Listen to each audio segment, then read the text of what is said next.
Ngayong araw nga po pala mga idol, papakita ko pala sa inyo, ito nga po pala ang ginawa natin ngayong araw.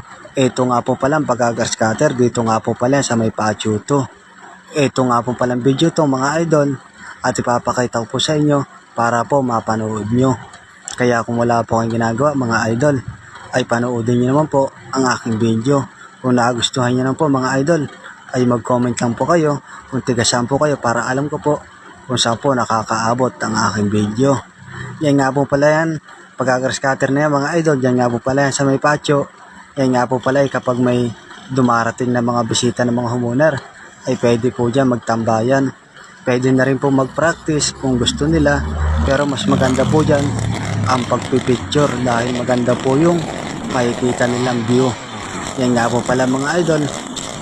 At sabi ko nga pala sa kasama ko, ay mauna na at sundan ako.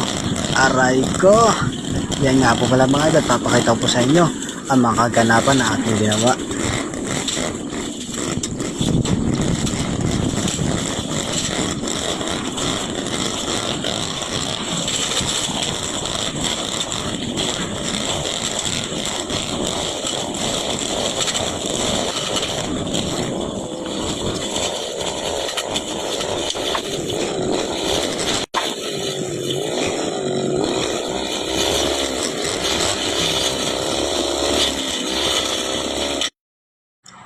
So, yun na nga po mga idol, yung kanina natin ginagrass cutter.